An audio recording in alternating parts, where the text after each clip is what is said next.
Bom, muito boa tarde. Hoje, verdadeiramente, com a visita do Presidente do Conselho, Charles Michel, começa a presidência portuguesa. Esta é a nossa quarta presidência, a primeira que decorre já sob a vigência do Tratado de Lisboa e, por isso, é uma presidência diferente das outras. E é uma presidência em que nós queremos trabalhar de uma forma muito estreita com todas as instituições, mas muito em especial com o Presidente do Conselho, com quem tenho o gosto de trabalhar desde há 5 anos, primeiro enquanto colegas, como primeiros-ministros, e agora desde que foi eleito Presidente do Conselho, e vamos ter os próximos 6 meses para trabalhar intensamente. Tivemos a oportunidade de delinear aquilo que é o calendário dos diferentes temas até junho e reafirmar quais são as 3 grandes prioridades da presidência portuguesa. Em primeiro lugar, a recuperação económica. Depois do extraordinário trabalho da presidência alemã, agora é tempo de agir para assegurar uma recuperação justa, verde e digital. E para isso é fundamental garantir que os Parlamentos Nacionais aprovam o aumento do teto dos recursos próprios da União Europeia. É necessário que o Parlamento Europeu aprove o regulamento do Fundo de Recuperação. É necessário concluir a aprovação dos 27 planos nacionais de recuperação. Essa recuperação assentará em 2 pilares fundamentais: a transição climática e a transição digital, que não devem ser vistos como obstáculos, mas como oportunidade ao desenvolvimento da União das economias europeias. E, nesse sentido, a aprovação da Lei do Clima e o avanço no pacote dos serviços digitais que a Comissão apresentou há pouco tempo são 2 importantes prioridades. A segunda prioridade que temos é desenvolver o pilar social da União Europeia. Nós precisamos de uma base sólida para dar confiança a todos, para enfrentarmos os desafios da transição climática e da transição digital. Significa investir nas qualificações, investir na inovação, garantir proteção social, para que estas transições sejam uma oportunidade para todos e que ninguém fique para trás. E a terceira grande prioridade é aumentar a autonomia estratégica de uma Europa aberta ao mundo.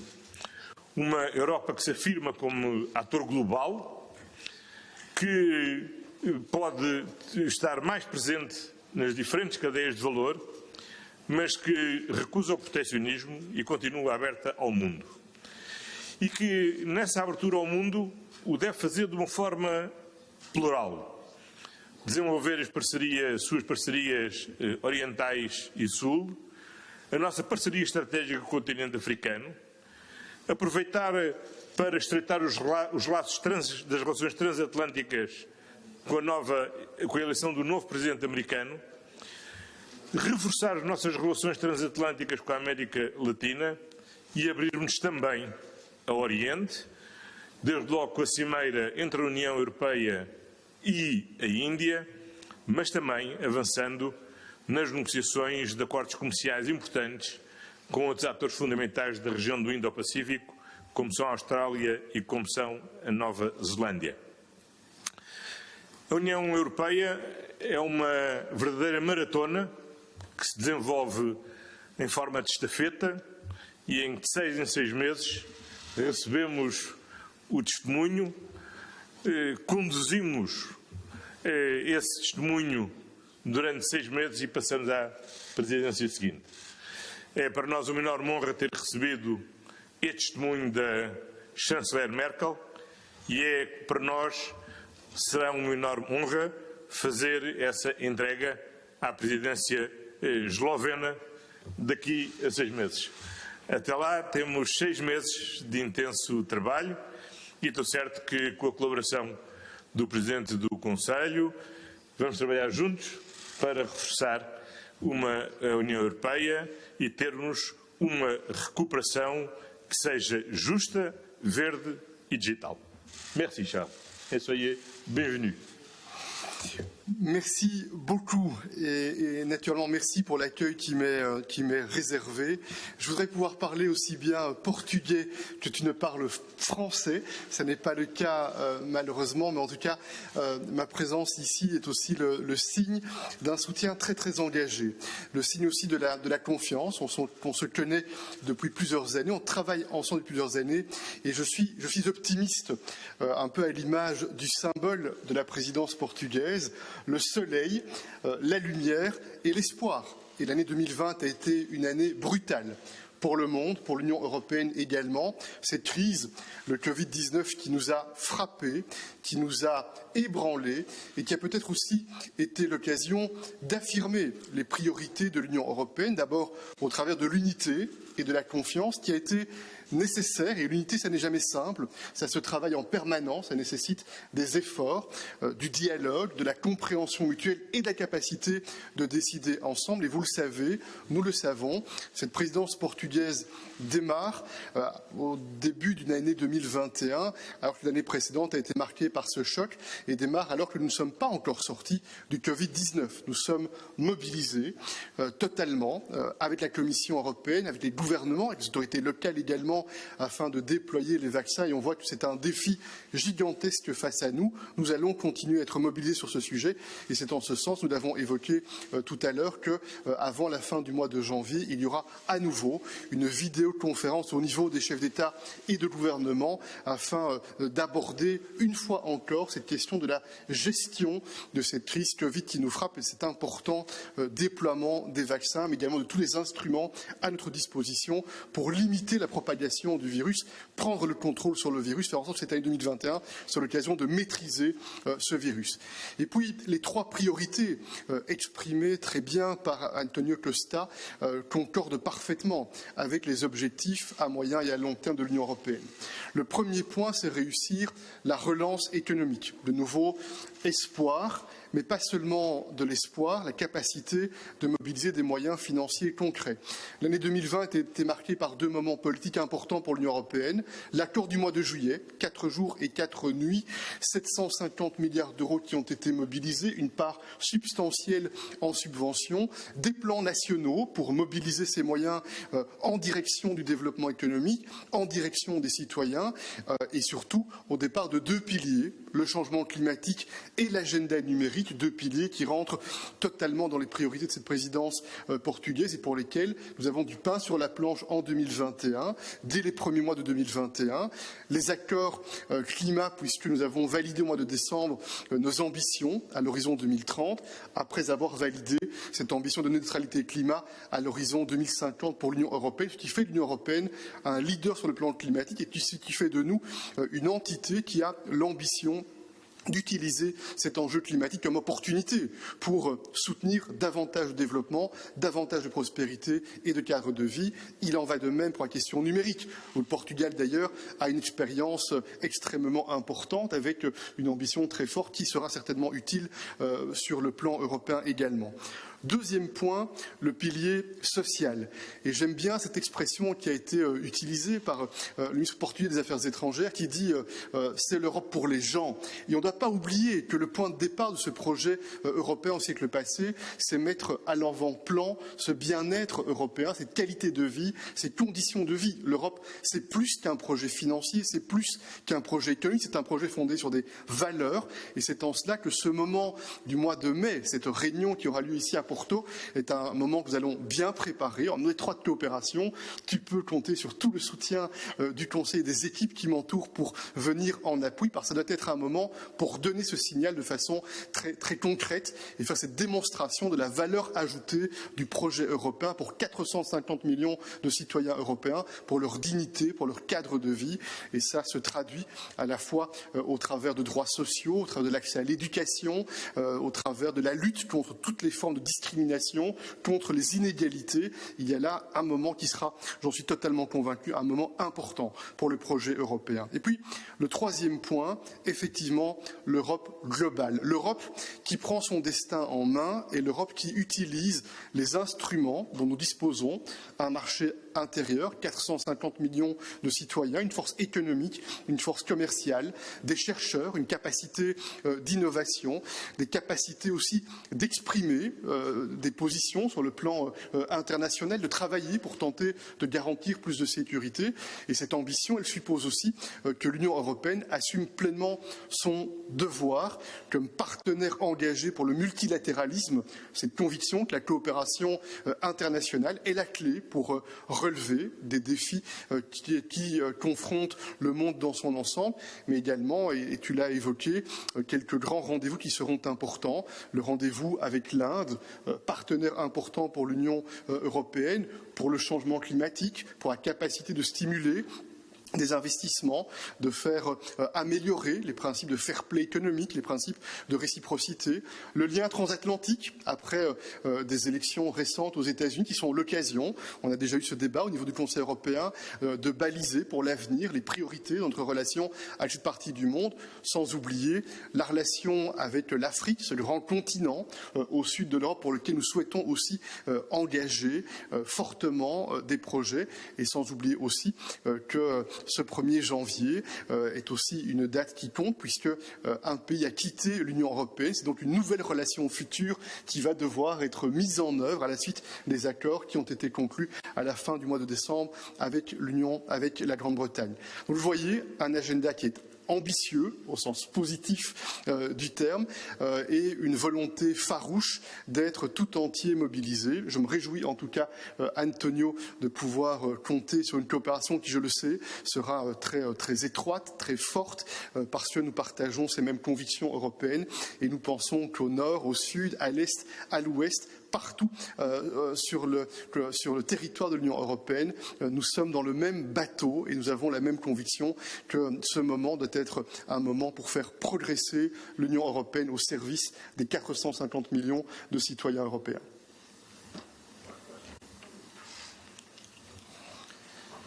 My name is Marcia Rodrigues. I'm from the State Television of Portugal, RTP. Mr. President, what would be the main crucial priority for the Portuguese presidency among all of that, and the best advice that you can give to the Portuguese presidency? And Primeiro-Ministro, Sr. Primeiro-Ministro António Costa, a vacinação universal de todos os europeus é também um desafio da presidência portuguesa. Em que fase desse processo pensa que no final do calendário da presidência esse processo estará em que fase? Muito obrigada. Deux points très rapidement. Le Premier ministre a parfaitement expliqué les priorités du Portugal pour cette présidence et je comprends que la relance est au cœur du sujet parce que la relance elle doit être sociale, le pilier social, elle doit être verte, l'enjeu climatique, elle doit être numérique et c'est faire en sorte que l'Union européenne soit plus solide, plus robuste et c'est faire en sorte que l'on puisse implémenter, mettre en œuvre ce qui a été décidé et ce qui, je le crois, est un tournant majeur pour l'Union européenne en juillet 2020, durant cet été et ce sommet à Bruxelles, puisque nous avons décidé d'emprunter ensemble pour investir ensemble, pour partager cette communauté de destin, pour partager cet avenir commun en mobilisant le pilier digital et le pilier climatique. Et puis le deuxième point, Antonio Costa a beaucoup d'expérience sur le plan national, sur le plan européen. Je n'ai pas de conseils à lui donner. Il sait qu'il peut totalement compter sur mon engagement personnel à ses côtés, sur l'engagement de la Commission européenne. On forme une équipe et on va véritablement faire en sorte que dans le cas de cette équipe, on puisse se déployer le mieux possible. Mais je veux dire que c'est pour moi un plaisir et un optimisme aussi. Le fait de pouvoir travailler tout au long des 6 prochains mois de manière encore plus étroite avec Antonio, dont je connais les convictions très fortes sur le plan européen, dont je connais aussi la grande sagesse sur le plan politique et la grande capacité à atteindre les objectifs qu'il se fixe. C'est pour moi un moment d'optimisme et un plaisir que je ne vous dissimule pas. Uma das decisões mais importantes que a Comissão Europeia tomou o ano passado foi a decisão de proceder à aquisição conjunta das vacinas. O termos conseguido assegurar que, simultaneamente, as vacinas eram distribuídas a todos os Estados-membros de acordo com a sua população. Foi um momento fundamental de aproximação entre a Europa e os cidadãos, um momento fundamental para todos os cidadãos compreenderem bem a mais-valia que a Europa constitui. Não temos que andar agora como andámos no princípio desta crise, a guerrear para ter máscaras ou para ter gel. Desta vez, toda a gente pôde ter acesso às vacinas simultaneamente e de uma forma justa em função da sua população. Foi um trabalho extraordinário que a ciência fez neste ano. Se nós tivermos a ideia que normalmente uma vacina leva 4 anos a desenvolver-se, percebemos bem o esforço extraordinário que a ciência fez à escala global para conseguir, em menos de um ano, desenvolver a vacina. Foi um esforço extraordinário que a indústria fez para conseguir começar a produzir a vacina. E está a ser um esforço imenso em todos os Estados para conseguir agora distribuir e vacinar as suas populações. Há a vontade política e há a disponibilidade efetiva. A União Europeia tem 6 contratos assinados, com quantidades definidas para cada vacina e um calendário de entrega. Nós não podemos vacinar as vacinas que ainda não recebemos. E, portanto, vamos ter que ir acompanhando todo o ano de 2021 em função daquilo que é a disponibilidade por parte da indústria da capacidade de produzir à escala global uma vacina, que não se destina só à Europa, destina-se a todo o mundo. Nós já reforçámos os contratos e as encomendas com 2 das empresas. Todos nós, eu posso dizer, fazemos figas para que rapidamente os processos que estão já em apreciação na Agência Europeia do Medicamento possam ser aprovados, mas também todos queremos ter a certeza que nenhuma vacina é aprovada sem que tenha todas as garantias de segurança para que nos possamos sentir seguros a sermos vacinados. E por isso aquilo que eu desejo é que o processo de distribuição da vacina que já está em distribuição continue a decorrer com a normalidade que tem vindo a decorrer, que o processo de apreciação das vacinas que estão em apreciação possa concluir-se o mais rapidamente possível e as vacinas que ainda estão numa fase anterior de desenvolvimento rapidamente possam entrar em avaliação e possamos dispor da maior variedade possível de vacinas, a maior quantidade possível de vacinas, para que todo o processo de vacinação decorra da forma mais rápida possível. Porque sabemos bem que não haverá uma retoma económica sólida só com o programa de recuperação. Não haverá uma retoma económica sólida só com o quadro financeiro plurianual. Precisamos mesmo da vacina para eliminar a pandemia, para que essa retoma económica seja incontornável. Muito boa tarde, Helder Gomes, do Jornal Expresso. Teria uma pergunta para o Sr. Primeiro-Ministro. Não teme que o caso do Procurador José Guerra manche o arranque desta presidência portuguesa do Conselho da União Europeia e se considera que alguns dossiês mais complicados, como as migrações, o Estado de Direito e outros, podem avançar neste semestre a que Portugal preside? Monsieur Charles Michel, comment est-ce que vous voyez ce cas du procureur portugais quand en 2019 un cas pareil s'est déroulé en Belgique? Merci. Bom, não foi um tema abordado nesta reunião, nem creio que tenha qualquer relevância para a presidência, nem para a forma como a presidência vai decorrer. Quanto à presidência, vai se centrar nestas 3 prioridades, mas obviamente não ignoramos outros dossiês centrais para a Europa. As migrações é um dos dossiês centrais para a Europa. Há um pacto para as migrações que foi apresentado pela Comissão, um pacto extremamente ambicioso, que tem um conjunto vasto de elementos. Nós iremos fazer o nosso melhor para fazer avançar essa discussão. No Conselho Informal de Ministros da Administração Interna ou do Interior, que terá lugar ainda este mês, esse será um dos temas, e iremos fazer o esforço que nos compete para sermos simultaneamente fronteira externa da União Europeia. Um país com larga tradição de imigração. Um país que tem sido sempre referenciado como boas práticas de imigração e de integração de migrantes, para dar o nosso melhor para ajudar a unir os 27 em torno de um tema que é um tema central para o futuro da Europa. Sur la question du procureur, elle n'a pas été abordée et je peux vous garantir que nous avons une totale confiance dans le Portugal pour mener à bien la présidence et ce sujet n'est pas un sujet qui a été évoqué.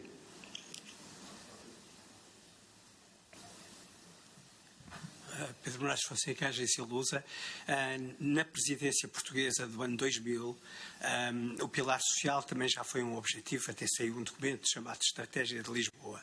De 2000 até 2020 é evidente que avançou muito mais à frente da financeira e o projeto do euro do que propriamente o pilar social. Eu pergunto como é que pensa a presidência portuguesa recolocar este tema outra vez na agenda com um caráter vinculativo, sabendo-se que há países com uma visão liberal do mercado europeu, como a Holanda, como a Irlanda e outros. E se não se reconhece que foi precisamente esta tentativa de regulamentação de padrões sociais que estiveram na origem também do Brexit?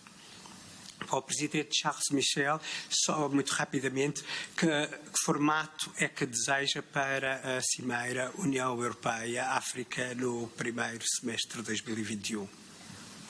Com todos os chefes de Estado e de Governo africanos, com a União Africana, qual é o formato que espera ter?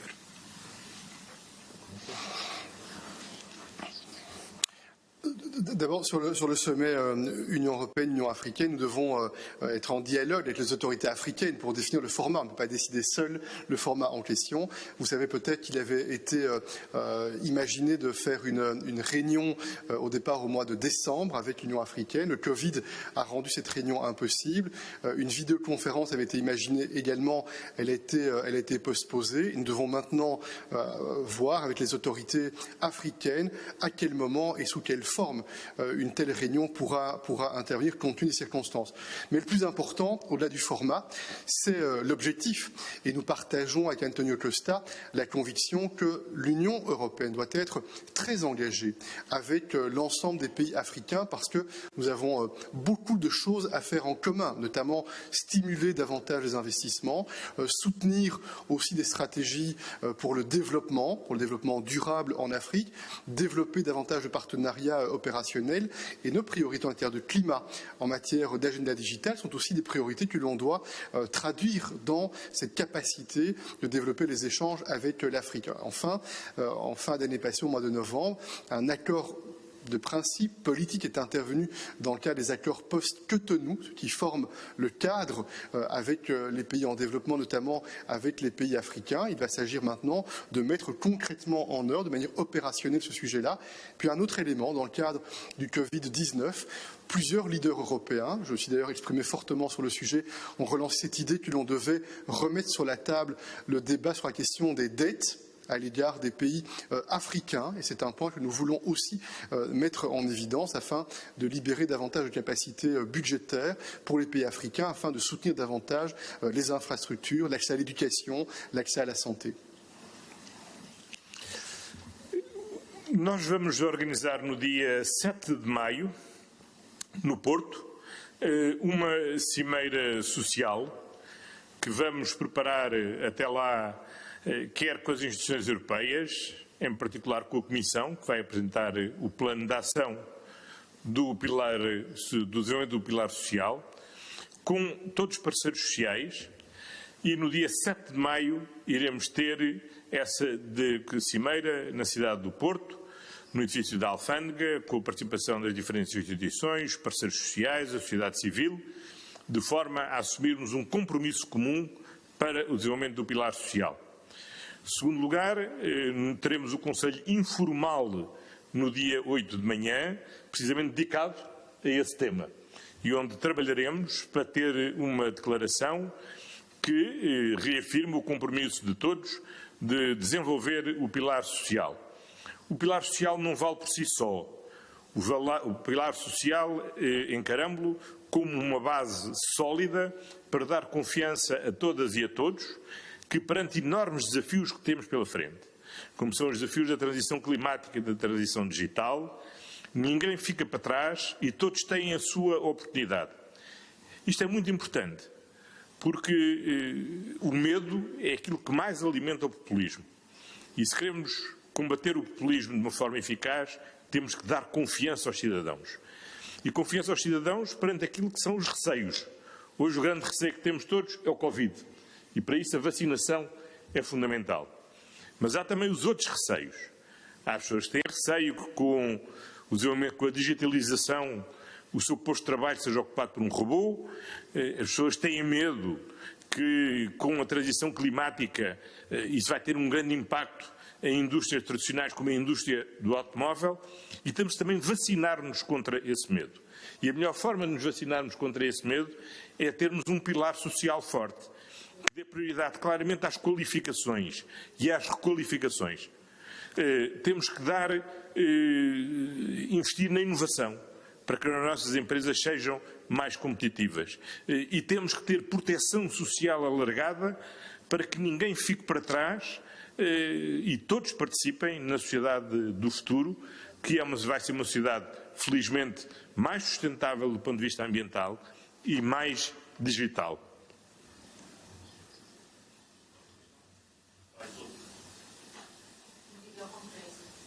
Hello to Lisbon from Brussels. Can you hear me? I hope you can hear me. I'm Maria Sara from Open TV Greece. I have a question on what you mentioned, the strengthening of the strategic autonomy as the priority of the EU. So, about Turkey and the tensions in East Mediterranean, the European Council last December decided to wait for the US. And I'm wondering, is it a good sign for the EU's strategic autonomy? Thank you very much. Pardon de vous indiquer que votre interprétation n'est pas juste, puisque au mois de décembre, nous avons pris des décisions qui concernent la Turquie, d'ailleurs dans la cohérence avec ce qui avait été le débat au mois d'octobre. On a fait exactement ce qui était programmé, on a analysé la situation et on a pris des décisions à l'égard de la Turquie. C'est un premier point. Deuxième élément, nous reviendrons sur ce débat, comme on l'a décidé au mois de décembre, dans le courant du mois de mars, et nous encourageons des pourparlers directs entre la Grèce et la Turquie. Nous encourageons aussi le processus dans le cadre des Nations Unies s'agissant du règlement de la question chypriote, et nous avons été extrêmement clairs. Nous entendons faire respecter l'Union européenne, mais également les États membres. Puis, deuxième point, l'autonomie stratégique, ça ne suffit pas d'en parler. Il s'agit surtout d'agir pour développer cette capacité d'autonomie stratégique de l'Union européenne. Et de notre point de vue, ce n'est pas une autonomie qui signifierait un repli de l'Europe sur elle-même. Au contraire, nous voulons un modèle multilatéral fort, nous voulons des économies ouvertes, nous voulons être engagés. On vient de faire la démonstration dans le cadre de l'accord sur les investissements avec la Chine, qui fera l'objet d'ailleurs encore d'une mise en œuvre au travers des ratifications qui sont envisagées dans les prochaines semaines, dans les prochains mois. Et surtout, l'autonomie stratégique, c'est faire en sorte que l'on puisse garantir, à mon avis, trois principes importants. Un, c'est l'unité européenne, faire en sorte que l'on puisse s'accorder sur les objectifs et sur les moyens pour atteindre les objectifs. Deux, c'est faire en sorte que l'on puisse faire preuve de cohérence, c'est-à-dire de faire en sorte que l'on utilise les différents leviers européens conformément à nos objectifs fondamentaux. Et troisième élément, c'est la confiance. Si nous voulons une Europe qui suscite la confiance des citoyens pour les institutions, pour le projet européen, nous devons être en permanence mobilisés pour expliquer nos décisions et faire en sorte que l'on puisse avoir le plus possible l'adhésion des citoyens, avoir l'adhésion aussi de toutes celles et ceux qui représentent les citoyens dans le cadre institutionnel.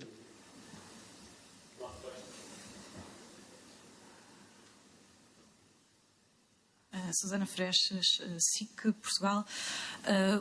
Apenas um follow-up em relação à questão das vacinas, porque ambos falaram da importância da Comissão Europeia nas negociações, mas o que vemos agora é que estas doses não são, ou as doses das vacinas que estão aprovadas não são suficientes.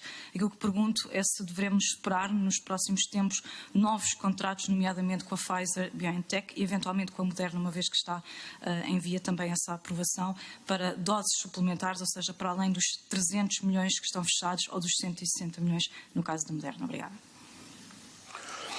Je voudrais dire un mot sur les vaccins et aussi en appui de ce que Antonio Costa a déjà indiqué. C'est l'Union européenne, dès le mois de mars, dès le début de la pandémie, qui a joué un rôle moteur, fondamental sur le plan mondial, sur le plan international, en mobilisant des montants sans précédent, 16 milliards d'euros, dans le cadre d'une conférence, pour qu'on investisse comme jamais. Et comme Antonio Costa l'a déjà dit, nous avons, c'est-à-dire les chercheurs, la mobilisation mondiale. Nous avons réussi en 9 mois seulement à développer un vaccin pour faire face à une maladie qui, il y a un peu plus d'1 an encore, était à peu près inconnue pour l'ensemble des scientifiques de la communauté internationale. En moyenne, pour la plupart des vaccins, c'est entre 8 ans et 10 ans qu'il faut pour développer des vaccins et pour avoir l'agrément. Et on a fait cela en tentant de garantir au maximum la transparence, la crédibilité, parce que les procédures de l'Agence du médicament ont été préservées. On a accéléré la mise à disposition d'informations pour que l'Agence puisse prendre les décisions le plus vite possible. Il n'y a en fait que quelques jours à peine, c'était à la toute fin du mois de décembre, qu'un agrément a été donné pour un vaccin, alors que la Commission a déjà signé 6 contrats. Mais nous respectons les procédures pour garantir effectivement la transparence et pour garantir aussi le respect pour l'ensemble des citoyens en Europe. Et c'est en cela que l'on espère que dans les prochaines heures, on n'a pas de certitude, on espère que dans les prochaines heures, un deuxième vaccin puisse faire l'objet d'un agrément afin que davantage de doses puissent intervenir. La situation aujourd'hui est une surprise pour personne. On savait bien, les dernières semaines et les derniers mois, qu'on n'aurait pas en une fois un volume de doses suffisantes partout en Europe pour pouvoir déployer les vaccins et en même temps assumer notre responsabilité sur le plan international, parce qu'on considère que le vaccin est un bien commun. Et je peux vous garantir que la Commission européenne, avec le soutien des États membres, travaille jour et nuit pour garantir que l'on puisse augmenter le volume de vaccins qui soient disponibles. Mais par contre, on va respecter cette indépendance de l'Agence des médicaments, parce que c'est une garantie de transparence, une garantie de loyauté, de crédibilité aussi pour les vaccins quand ils seront développés. Et donc, c'est difficile, oui. Est-ce qu'il y a une impatience? Nous le mesurons bien qu'il y a une impatience pour qu'on puisse réussir ce déploiement des vaccins, mais nous allons continuer, jour après jour, semaine après semaine, à déployer les vaccins. Et je pense que cette capacité que nous aurons en 2021 à réussir collectivement ce défi du déploiement des vaccins, c'est la condition fondamentale pour retrouver une capacité, effectivement, de déploiement économique et social. Et je fais le lien avec la question précédente. La relance économique et la relance sociale, de mon point de vue, ça va ensemble. Ces deux piliers qui vont en parallèle. Quand nous mobilisons, comme nous l'avons fait au mois de juillet, des montants sans précédent pour le projet européen, ce ne sont pas des montants virtuels, ce ne sont pas des montants théoriques, ce sont des montants pour soutenir les investissements afin de déployer du développement économique au service des protections sociales, au service de la réussite des transitions majeures, digitales et climatiques auxquelles nous sommes confrontés, et pour faire en sorte, comme Antonio l'a très bien expliqué, à ce que l'on puisse rencontrer ces préoccupations légitimes, parfois même ces peurs de la population qui voit le monde qui se transforme, le changement climatique, l'agenda digital, le Covid-19 et la nécessité pour les responsables européens et nationaux d'être ensemble afin d'apporter les réponses les plus pertinentes, les plus rapides et plus efficaces sur ce sujet-là. Eu acho que nós temos de ter consciência do momento único que estamos a viver na história da humanidade.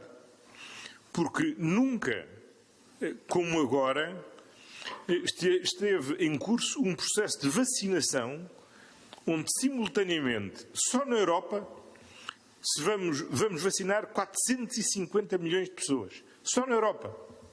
Isto é uma coisa absolutamente extraordinária. Agora, há uma coisa que é preciso compreender. Nem se produzem num dia 450 milhões de doses, nem se administram num dia 450 milhões de doses. Este é um processo que nos vai acompanhar ao longo de todo o ano. Conhecemos o calendário, porque a Comissão Europeia já o divulgou, do que está previsto ser o calendário de entregas das diferentes vacinas. Esse calendário pode sofrer alterações, seja porque as empresas conseguem aumentar a capacidade de produção, seja porque pode haver problemas ao longo deste processo de produção. Já tivemos um caso onde houve 24 horas de atraso numa das entregas. E temos que saber também gerir a nossa ansiedade, que eu percebo bem. Estamos todos já fartos de termos esta ameaça do Covid. Agora, tentem recuar uns meses atrás. Há uns meses atrás, o que nos diziam é que era impossível haver vacinas. Agora já há vacinas. Mas já há pessoas que já estão vacinadas. A Comissão Europeia conseguiu fazer essa compra, é uma coisa extraordinária, conseguiu distribuir por todos os Estados-membros. Cada Estado-membro tem a liberdade de poder definir o seu próprio plano de vacinação e estamos todos, seguramente, a fazer o nosso melhor para conseguir atingir os objetivos. Conhecem o nosso plano, nós demos prioridade aos profissionais de saúde, já iniciámos ontem a segunda fase, que é começar a vacinar também os idosos internados em lares, e vamos continuar paulatinamente a seguir o nosso plano de vacinação. Agora, o grosso da nossa vacinação vai ocorrer no segundo e no terceiro trimestre deste ano. Mas é um plano que se desenvolve ainda até ao primeiro trimestre do próximo ano. Portanto, é preciso termos a consciência que a descoberta da vacina, a produção da vacina, a compra da vacina, a distribuição da vacina, a inoculação da vacina, não se faz num dia. E este vai ser um processo que nós vamos ter que seguir de uma forma metódica para garantir aquele que é o objetivo, que é que todos os cidadãos da Europa serão vacinados e protegidos contra a Covid. Agora, isso requer método, determinação e execução. E é por isso também que o lema da nossa presidência é mesmo esse. Tempo de agir. Uma recuperação justa, verde, digital. E essa recuperação tem essa dimensão económica e tem essa dimensão de saúde. Foi o tempo da descoberta da vacina, da produção da vacina, agora é o tempo de administrar a vacina. E é isso que está a ser feito nos diversos Estados-membros e é fundamental que se faça em todos, porque nós só restabeleceremos plenamente o mercado interno e a liberdade de circulação quando quem vive em Portugal, na Bélgica, na Hungria, na Grécia ou na Finlândia esteja igualmente imunizado. Só assim é com essa imunização coletiva nós podemos retomar plenamente a nossa atividade. Mas isto que eu digo não é motivo para desmorecer ou para quem quer que seja ficar com menos esperança. Não. É o sinal de que nós estamos em luta. Uma luta contra a pandemia, é uma luta que estamos a ganhar porque já temos a vacina, estamos a ganhar porque já compramos a vacina, estamos a ganhar porque já conseguimos fazer chegar a todos os Estados-membros, porque já estamos a ganhar porque já estão pessoas a serem vacinadas. E é uma luta que nós vamos ganhar. Agora, é uma batalha que temos pela frente e que vai durar ainda muitos meses pela nossa frente.